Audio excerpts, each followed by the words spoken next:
নমস্কার বন্ধুরা, আজ আমি আপনাদের ডিম ছাড়া নিরামিষভাবে ম্যাঙ্গো কেকের একটা রেসিপি করে দেখাবো।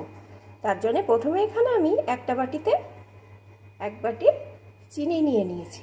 এই চিনিটাকে আমি প্রথমে গুঁড়ো করে নেব। চিনিটা গুঁড়ো করে এখানে আমি একটা পাত্রে ঢেলে নিয়েছি। আর এখানে একটা আমকে ভালো করে কেটে টুকরো করে নিয়ে নিয়েছি। আমটাকেও আমি ভালো করে পেস্ট করে নেব, যেহেতু আমি ম্যাঙ্গো কেক বানাবো আমের প্রয়োজন হবে। আমটাকেও ভালো করে পেস্ট করে নিয়েছি। এখন এই চিনির গুঁড়োর ভিতরে আমি দিয়ে দেবো 1 কাপ পরিমাণ সাদা তেল।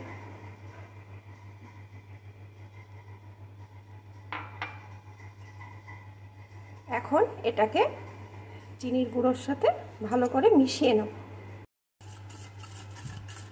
তেলের সাথে চিনির গুঁড়োটা ভালো করে মিশিয়ে নিয়েছি।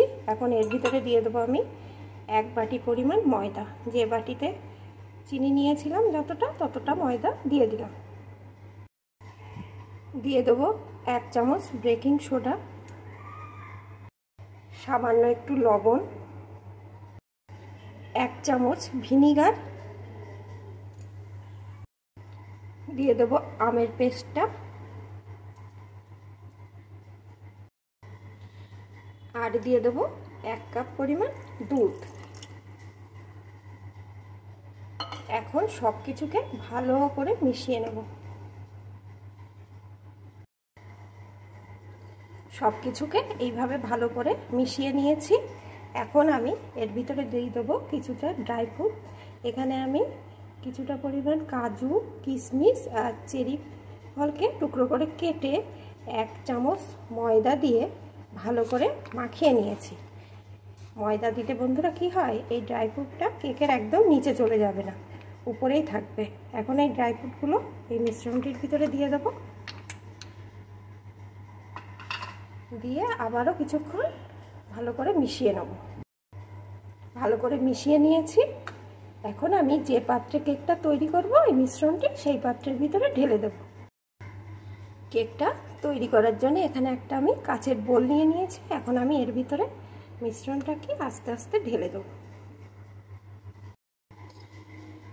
বোলটার ভিতরে মিশ্রণটি দিয়ে দিয়েছি। এখন বন্ধুরা আমি এই আজকের কেকটি মাইক্রো ওভেনে দেবো। আমি 3 মিনিটের জন্য এটাকে সেট করে মাইক্রো ওভেনে ঢুকিয়ে দেব। দেখুন বন্ধুরা, আমি মাইক্রো ওভেনে ঢুকিয়ে দিয়েছি। 3 মিনিট পর আমি ওভেনটা খুলে নিয়েছি। এখন আমি নামিয়ে দেখব কেকটা হয়েছে কিনা। আমি ওভেন থেকে কেকটা বের করে নিয়েছি। এখন একটা ছুরি দিয়ে এইভাবে ঢুকিয়ে দেখব যে কেকটা হয়েছে কিনা। যদি হয় ভালো, আর যদি না হয় তাহলে আরও 1 মিনিট দিয়ে দেব।